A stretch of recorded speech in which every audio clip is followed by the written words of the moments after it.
Today we're going to be taking a look at one of the brand new seasonal weapons that were just added with Act 2. We are taking a look at the Scavengers Fate, the boy shotgun. You may have gotten one of these randomly when you were playing, but is it actually good? That's what we're going to be talking about today. We're going to be looking at the perks that this weapon can get, what are the best ones you should be going for, and the ones that you want if you want to god for this weapon. We're also going to talk about what I like or dislike about this weapon in my play with it in both Crucible and PvE. But before we get into any of that, first we gotta talk about how to actually get this weapon. And getting this weapon is gonna be a little bit similar to some of the other seasonal weapons, except that this time, instead of running Onslaught, you gotta run the Tomb of Elders or the Contest of Elders. That's where this weapon is gonna drop.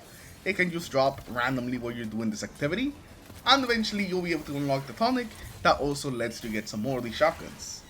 Now the Scavengers Fate is a precision frame shotgun, and that will immediately put it on the radar for a Crucible shotgun, since the precision frames are pretty good right now. And they also have a pellet spread kinda like this. It's like a bit oval shape. It is really good for the Crucible. And it also comes with a new origin trait called Dark Ether Reaper. Final blows with this weapon will periodically spawn Dark Ether orbs, and whenever you shoot those orbs or make contact with those orbs, they will overflow your magazine. It is really good for PvE.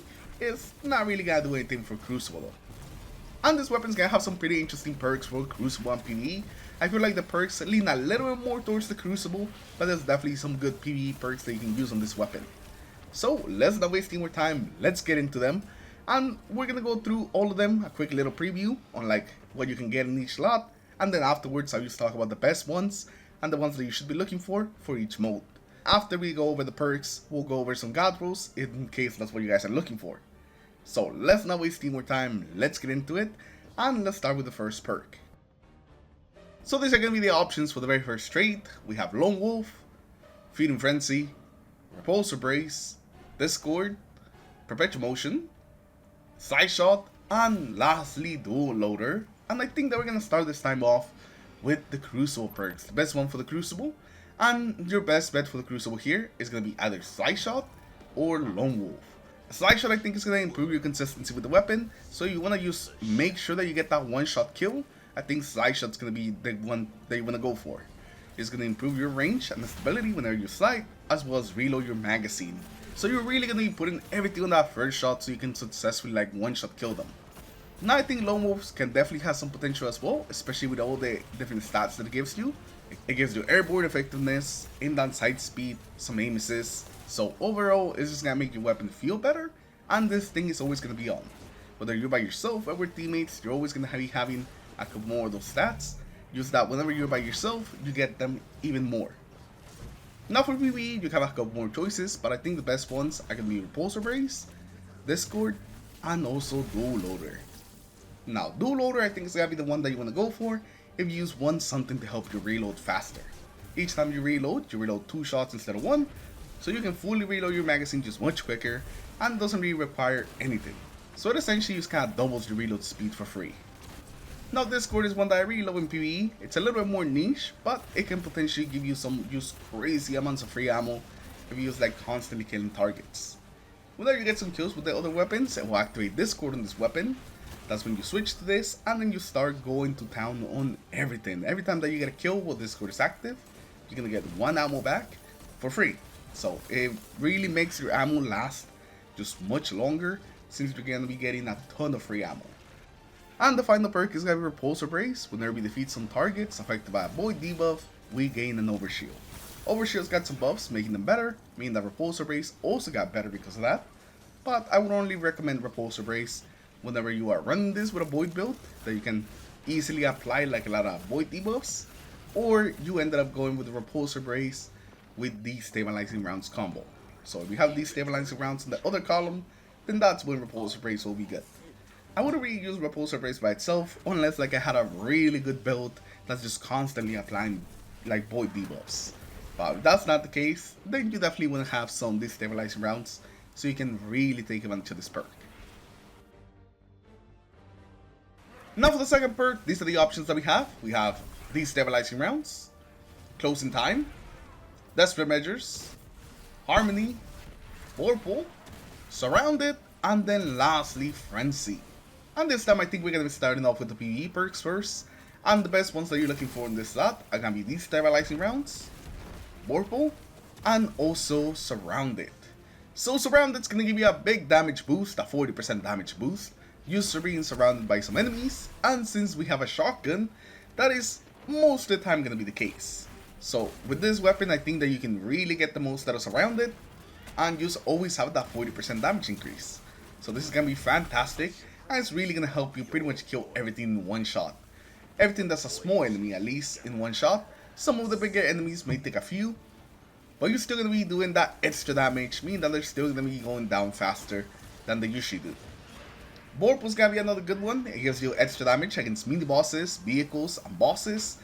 And the thing that I really like about Vorpal is just that it's always on. You don't really have to do anything specific or anything like that. You just always have extra damage against those bigger enemies when you need it.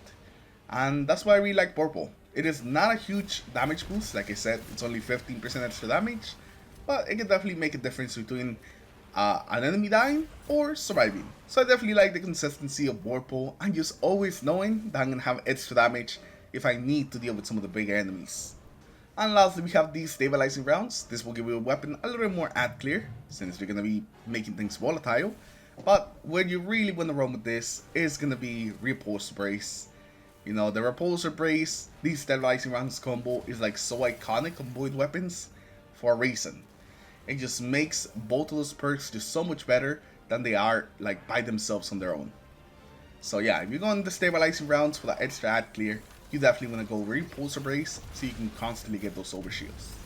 Now for the Crucible, the one perk you want to go for, yes, it's only really one, it's Closing Time. Closing Time is like the best shotgun perk in the game right now. It is just so good. It increases your range, your accuracy, and also it increases your handling. Pretty much all three great stats that you want on shotguns, and you get them all here in one perk with a very easy activation requirement that pretty much makes it always on the Crucible. You're always going to have that extra range, that accuracy, that handling, just making your shotgun feel better. So if you want to take this shotgun into the Crucible, Closing Time is pretty much required to really make the most out of this shotgun. So that's what you're looking for in this slot. And nothing else in this slot is gonna be as good as Closing Time, not even close. So make sure that you go for Closing Time. So now let's actually take a look at some god rolls that you could go for on this weapon. And first of all, let's start for the Crucible. And for the Crucible, you're basically looking for Slice Shot with Closing Time, or Lone Wolf with Closing Time. Both of those are gonna be fantastic, and they're gonna be like your best bets when it comes to the Crucible. Now, for PvE, you have a couple more options. Of course, you have the Repulsor Brace plus these stabilizing rounds, but you also have something like Discord, these stabilizing rounds. That could also be a really good one. Anything with Dual Loader will pretty much work pretty well. Dual Loader with Vorpal, Dual Loader with Surrounded, even Dual Loader with these stabilizing rounds I think would also work. PvE is definitely something where you have a lot more flexibility than just the roles that I mentioned, but I did think that I mentioned like the best ones. But if you guys have any other roles that I think I should have mentioned, then make sure you leave those in the comments below. And also if you have any other things you want to say about this weapon, also leave them in the comments below. Or something about the perk that maybe I just didn't mention, leave also those in the comments below. But now let's actually talk a little about the weapon and just what I think about it. Now I think this weapon's gonna be pretty decent for PvE. I really like all the different choices that you have and like the different possible roles that you can make and still make it pretty decent in PvE. But the thing that I'm really interested in is just how accessible this weapon actually is. Like I said, I think that's the biggest strength of it. Even if it's not the best, just how accessible it is gonna make this weapon, I think, fairly popular. Maybe not the most popular shotgun, but I think people are definitely gonna like it. I would consider it a nice mid-tier type weapon, something that can hold you over while you get something better. But yeah, that's what I think of the weapon. Let me know in the comments below what you guys think about the weapon yourself. Do you like it? Do you not like it? Do you have anything else to say about the weapon? Leave all that in the comments below. But with that, we're gonna end today's video. Hopefully you guys enjoyed it. Leave a like if you did, dislike if you didn't, subscribe to the channel in case you guys haven't already. And now, see you guys in the next one. Take care everyone, have a good rest of today. Peace.